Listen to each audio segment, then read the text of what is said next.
ഫോണും കിട്ടുന്നില്ല. എന്തായാലും ആ താവളത്തിൽ ചെന്ന് അന്വേഷിക്കാം. മുത്തശ്ശൻ അവിടെ തന്നെ കാണും. ആ പട്ടാളക്കാരും ചിലപ്പോ അവിടെ തന്നെ ഉണ്ടാവും.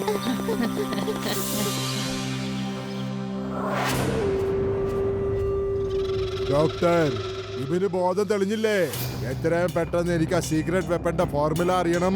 ഹുങ്കാർ സിംഗ്, ഇവൻ ഒരുപാട് പ്രഷർ കൂടിയത് കൊണ്ട് ഇവൻ അബോധാവസ്ഥയിലാണ്. ബോധം തെളിയിപ്പിച്ചെടുക്കാൻ കുറച്ച് സമയമെടുക്കും. ഇങ്ങനെ ധൃതി പിടിച്ചിട്ട് കാര്യമില്ല. ഇവന്മാർ രണ്ടുപേരും നമ്മുടെ ഏരിയ കിടന്ന് കറങ്ങുമായിരുന്നു ബോസേ. ഇവൻ പോലീസാ.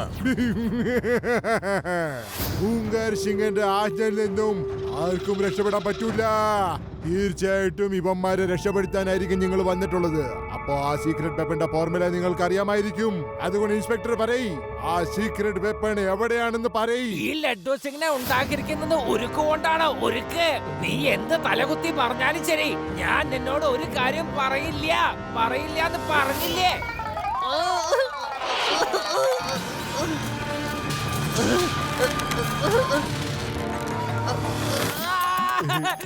പറയാം ഞാൻ എല്ലാം പറയാം. എന്നെ ഇവിടുന്ന് എന്നൊന്ന് വേഗം മാറ്റേ. അതാ താഴ്ന്നു വരുന്നു. എന്നെ കടിച്ച് തിന്നും. എന്നൊന്ന് വേഗം ഇവിടുന്ന് പൊക്ക്. എന്ത് പറ്റടോ ഉരുക്കു മനുഷ്യ? എന്റെ ആജ്ഞ വരുന്നതിന് മുമ്പ് തന്നെ നീ പറയാന്ന് പറഞ്ഞല്ല. ഇനി എന്റെ മോനൊന്ന് പെട്ടെന്ന് പറയ്, ആ സീക്രട്ട് വെപ്പന്റെ ഫോർമുല എന്താണ്? വേഗം ചക്കരെ. നിങ്ങൾ ആർമിയിൽ നിന്ന് കുറച്ച് ആൾക്കാരെ ഇങ്ങോട്ട് പിടിച്ചു കൊണ്ടുവന്നിട്ടില്ലേ? അവരെ കാണാനില്ല എന്നുള്ള റിപ്പോർട്ട് എന്റെ പോലീസ് സ്റ്റേഷനിലാണ് ഫയൽ ചെയ്തിരിക്കുന്നത്. ഞാനൊരു പോലീസ് ഇൻസ്പെക്ടർ ആയതുകൊണ്ട് അതെന്റെ കടമയല്ലേ. ബാക്കിയുള്ള കാര്യങ്ങളൊക്കെ ക്യാപ്റ്റൻ വിജയ് സാറിന് മാത്രമേ അറിയുള്ളൂന്നേ. അദ്ദേഹത്തിന് ബോധം വന്നു കഴിഞ്ഞാൽ ചോദിച്ചോ. എല്ലാത്തിനും അങ്ങോട്ട് അടച്ചിട്.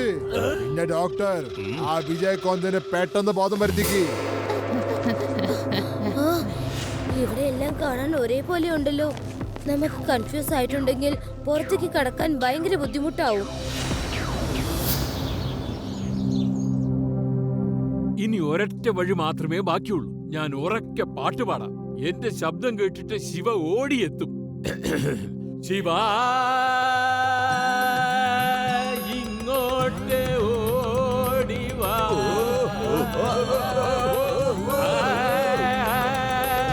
ഓടോടിവാ ശിവ. എന്റെ അമ്മ ഒന്ന് നിർത്ത്, ചെവിക്കല്ല് പൊട്ടിപ്പോകുമല്ലോ. ഒരിക്കലും നിർത്തില്ല, അല്ലെങ്കിൽ എത്രയും പെട്ടെന്ന് തന്നെ പുറത്തേക്ക് വിട്. ഒരിക്കലും നിങ്ങളെ പുറത്ത് വിടാൻ പോകുന്നില്ല. അവിടെ പാടിക്കൊണ്ടിരുന്നോ. ഇങ്ങോട്ട് ആ ഭാഗത്ത് മുത്തശ്ശൻ പാടുന്നത് കേൾക്കുന്നുണ്ടല്ലോ. കൊള്ളാം. എന്തായാലും മുത്തശ്ശൻ ഇവിടെ തന്നെ ഉണ്ടെന്ന് നമുക്ക് മനസ്സിലായല്ലോ. എവിടെയാ? എല്ലാ സ്ഥലത്തും അക്വ വരുന്ന പോലെയുണ്ട് ശബ്ദം.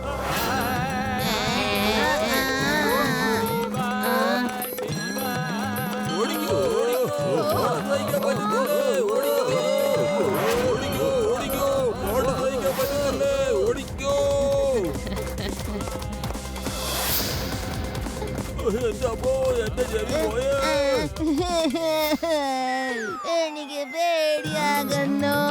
ഇനി നമ്മൾ എങ്ങനെയാ വീട്ടിലേക്ക് പോവാ? ശിവ, എനിക്ക് തോന്നുന്നത് ആ വീട്ടിൽ നിന്നായിരിക്കും ശബ്ദം വരുന്നത്. അത് കണ്ടില്ലേ, അവിടുത്തെ ജനലുകളും വാതിലുകളൊക്കെ അനങ്ങുന്നത് നോക്കൂ.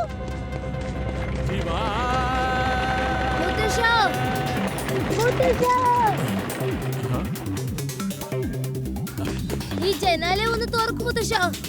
നീ വന്നോ? Very good. പക്ഷേ എനിക്ക് വിൻഡോ തുറക്കാൻ പറ്റില്ല. ഇത് സീൽഡ് ആണ്. മുത്തശ്ശ, കുറെ ദൂരം മാറി നിൽക്കും.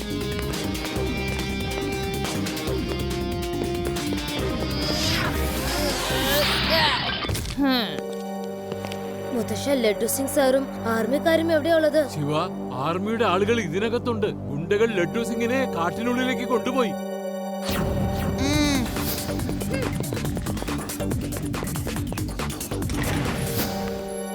വേഗം വരും, നമുക്ക് എത്രയും പെട്ടെന്ന് രക്ഷപ്പെടണം.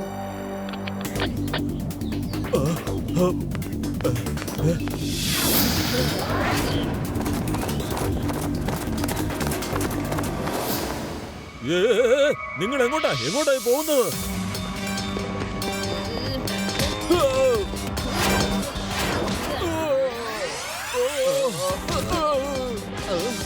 എല്ലാവരും രക്ഷപ്പെട്ട് ഓടുക ബോസേ. എന്ത്? പൂങ്കാരന്റെ ആജ്ഞയിൽ നിന്ന് ആർക്കും രക്ഷപ്പെടാൻ പറ്റില്ല. എല്ലായിടത്തും വിവരം അറിയിക്കുക. ഓരോരോ മുക്കിലും മൂലയിലും ശ്രദ്ധിക്കുക. ആ എംബോക്കികൾ എന്റെ ചക്രവ്യൂഹത്തിൽ നിന്ന് രക്ഷപ്പെടാനേ പാടില്ല. ചെല്ല്.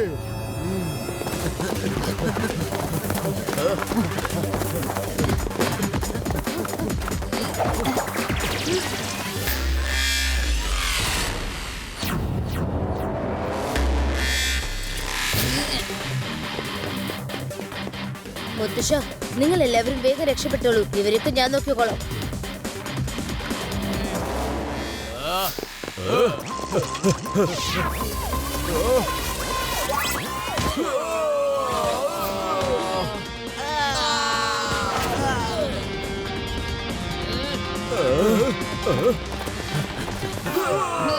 മുത്തശ്ശ, രേവ, നിങ്ങൾ എല്ലാവരും എന്റെ പുറകെ ഈ വശത്തേക്ക് വന്നോളൂ. പുറത്തേക്ക് കടക്കാനുള്ള വഴി ഞാൻ കാണിച്ചു തരാം.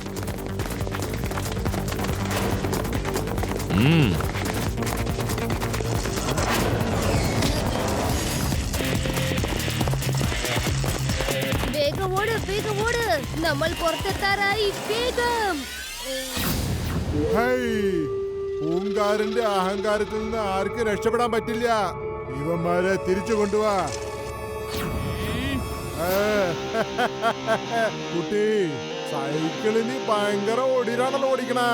പക്ഷേ ഈ പ്രദേശത്ത് നിന്ന് എനിക്ക് രക്ഷപ്പെടാൻ പറ്റൂല. ഇത് പൂങ്കാരന്റെ ചക്രവ്യൂഹമാണ് കുട്ടി. കുട്ടി എന്ന് വിളിക്കരുത് അങ്കിൾ.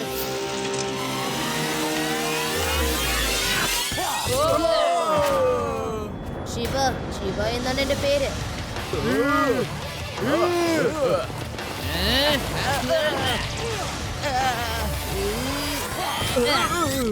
ഏത് ചക്രവ്യൂഹമായാലും എനിക്കൊക്കെ വെറും കാറ്റ.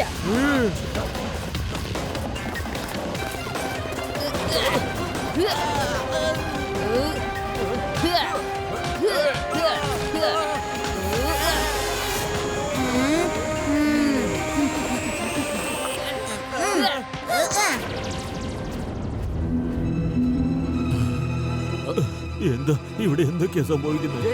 ഞങ്ങളെല്ലാവരും നിന്നെ രക്ഷിക്കാൻ വന്നതാ. സുഹൃത്തുക്കളെ, എന്തിനാ നോക്കി നിൽക്കുന്നേ? അറ്റാക്ക്!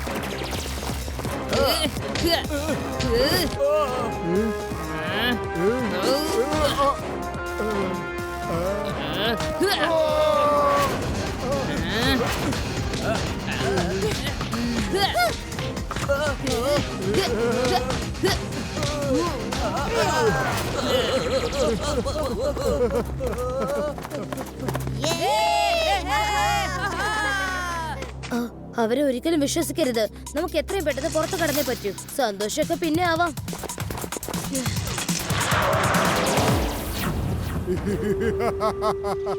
പൂങ്കാരന്റെ ആജ്ഞയിൽ നിന്ന് ആർക്കും തന്നെ രക്ഷപ്പെടാൻ പറ്റില്ല ശിവ. Load and fire!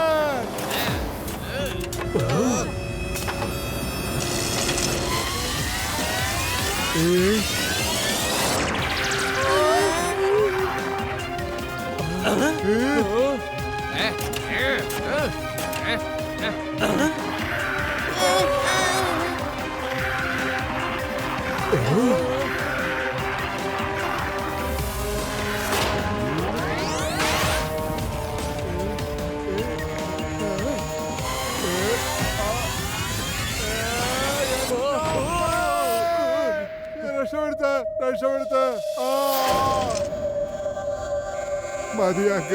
മതിയാക്ക്. ഒരു മനുഷ്യൻ എത്രമാത്രം ഇതാകണം? ഒരു കുട്ടിയുടെ കയ്യിൽ നിന്ന് അടി വാങ്ങി ഉള്ള അഭിമാനം മുഴുവനും പോയില്ലേ? ഈ ജയിലിനകത്ത് ചെന്ന് നിനക്ക് കരഞ്ഞ പാടാം. ഒരു വലിയ കൊല്ലക്കാരന്റെ നേതാവ് കൊച്ചുകുട്ടികളെ പോലെ അങ്ങനെ കരയുന്നു. മിണ്ടിപ്പോരുത്, ഇങ്ങനെ കരയില്ലെന്ന് പറഞ്ഞില്ലേ? നിന്നെ പോലെ ധീരതയുള്ളൊരു കുട്ടിയെയാണ് ഞങ്ങളുടെ പട്ടാളത്തിന് ആവശ്യം. നിന്നെ പോലൊരു കുട്ടി ഏത് രാജ്യത്തിലാണ് ഉള്ളത്, ആ രാജ്യം എന്നും സുരക്ഷിതമായിരിക്കും. V salute U.